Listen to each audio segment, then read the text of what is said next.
Yo, balik lagi bersama Mario di sini, tentunya di channel L Hobbies. Nah, kali ini di video kali ini kita akan ngebahas caranya beternak ikan Corydoras adolphoi. Ikan Corydoras adolphoi ini berasal dari Rio Negro, Amerika Selatan. Nah, mereka bisa hidup dalam pH 4 sampai 6 sampai 7.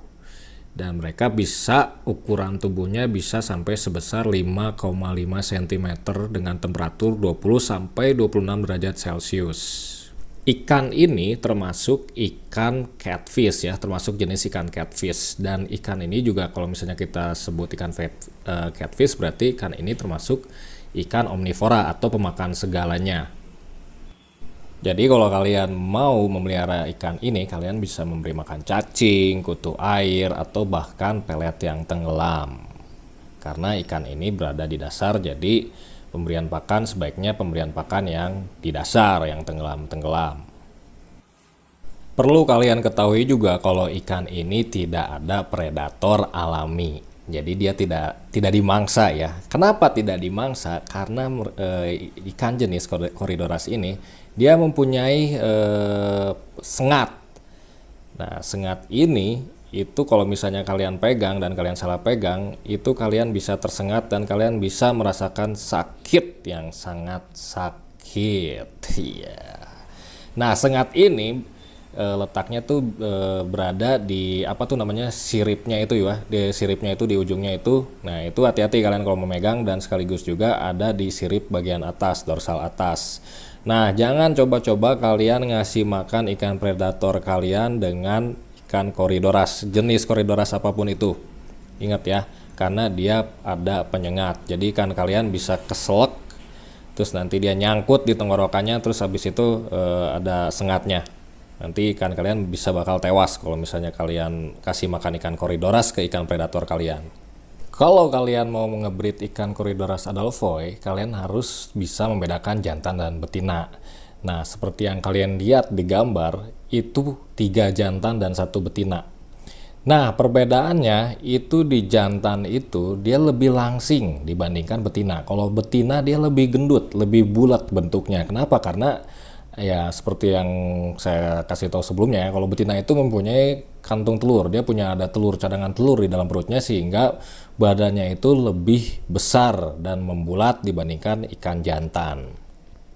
Untuk usia produktivitasnya, biasanya ikan Corydoras ini di 6-7-8 juga sudah kelihatan. Tapi kalau untuk misalnya produktivitas yang terus-menerus, itu biasanya di atas setahun. Nah, mereka melakukan melakukan perkawinannya sangat unik nih. Seperti yang kalian lihat di video di depan, itu si betinanya lagi dikejar-kejar sama jantan, dan sebetinanya mencoba untuk menaruh telurnya gitu. Nah, tuh biasanya telurnya tuh ditaruh di, kalau misalnya kan saya akuarium polosan gini, dia biasanya taruh di pinggir-pinggir akuarium di kaca. Nah, dia biasanya di rada ke atas nih, lihat nih. Nah, dia nempelin telurnya di kaca gitu, di kaca akuarium. Dan mereka juga melakukan ritual perkawinan dengan sistem oral.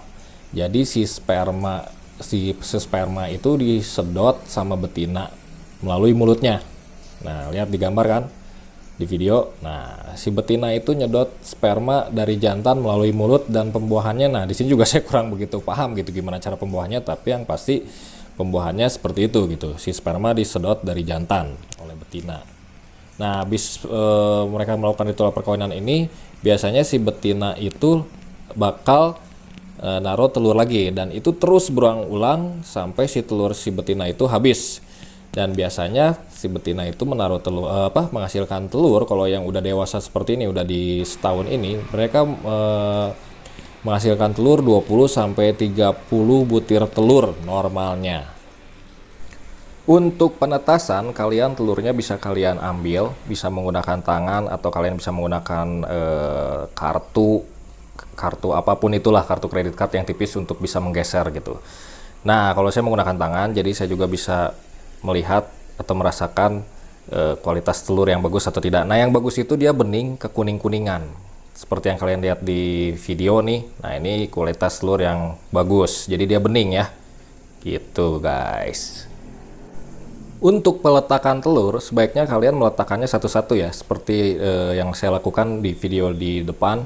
Ini saya melakukan meletakkan telur itu satu-satu dan ada jarak untuk mencegah penyebaran kebusukan. Bila salah satu telur busuk itu kita bisa ngambil lewat pipet gitu. Nah, di sini saya menggunakan kardus untuk menutupi tempat bertelur. Kenapa saya tutupi? Untuk menjaga parameter suhu supaya tidak berubah-berubah. Belum lanjut ke video berikutnya, jangan lupa kalian untuk like, subscribe, dan pencet tombol notifikasi, dan juga kalau misalnya bermanfaat kalian share ke teman-teman kalian. Nah, untuk beternak Corydoras ini saya menggunakan trik khusus supaya agar telur Corydoras tidak busuk. Di sini saya menggunakan udang. Kalian bisa menggunakan jenis udang kecil, bisa red cherry atau yellow. Nah, fungsi udang ini kalian akan lihat di video, yaitu dia akan membersihkan telur ikan Corydoras. Nah, lihat ya, si udang ini membersihkan tapi tidak memakan. Nah, ini adalah trik yang saya gunakan supaya si telur Corydoras tidak membusuk. Karena telur Corydoras itu sangat rentan dan sensitif, sering terjadi kebusukan. Setelah 3 sampai 5 hari lamanya, si telur itu akan menetas dan dia pertama itu keluar ekornya. Nah, ini masih di cangkang ya. Jadi si Corydoras itu si anaknya tuh melepas dari cangkangnya. Nah, di video ini kalian lihat, ini yang sudah keluar dari cangkang. Tuh lihat. Nah, ini sudah keluar dari cangkang, dia bebas, dan itu di sekitarnya ada cangkang-cangkang kosongnya. Itu adalah bekas cangkang si telur Corydoras gitu, bekas si bayinya itu. Nah, di sini untuk pemberian pakan kalian sebaiknya jangan dulu karena dia masih punya cadangan makanan. Lihat aja di perutnya, bisa lihat dari perutnya masih membesar. Nah, ini jangan dulu dikasih makan ya. Ini karena dia masih punya cadangan makanan. Nanti untuk pemberian pakan sebaiknya kalian setelah cadangan telur yang ada di tubuh bayi Corydoras ini hilang. Itu bisa dilihat dari bentuk tubuhnya yang berubah, jadi lebih langsing. Oh iya, untuk settingan air saya hampir lupa. Di sini saya menggunakan obat biru dan itu wajib obat biru itu karena si telur Corydoras ini seperti saya bilang sebelumnya dia sangat sensitif untuk kebusukan. Di situ juga saya menggunakan air endapan, ketapang, dan lumut. Nah, sama ada kalau misalnya ada tanaman yang ngambang yang kecil kalian bisa pakai. Nah, di sini bisa dilihat tuh udangnya tuh ada kan. Nah, ini lumut juga harus. Nah, kalian untuk settingannya itu di awal semuanya. Jangan nanti pas kalian udah obat biru lupa besoknya baru kalian kasih ketapang atau apalah gitu. Itu jangan, lebih baik di awal settingannya supaya parameter air tidak berubah-berubah dan mengganggu si telur dan bahkan burayak. Untuk pemberian pakan ini kita bisa lihat ketika si bentuk ikan sudah mulai berubah ya, tidak ada cadangan telur lagi. Nah, di situ kalian bisa memberi pakan. Kalian bisa memberi pakan kutu air atau bahkan casut. Tapi ingat jangan berlebihan karena kalau berlebihan itu mengganggu perubahan parameter air. Misalnya contohnya kalian beri pakan kebanyakan dan akhirnya nggak kemakan dan mati dan si makanannya mati dan membusuk, itu merubah parameter air dan si ikan di si burayak itu pun pasti ikut mati. Gitu. Jadi kalian harus tetap kontrol untuk pemberian pakan. Ikan Corydoras ini termasuk salah satu ikan dengan penjualan jalur ekspor karena permintaannya lumayan banyak dan bandar pun biasanya angkut kering.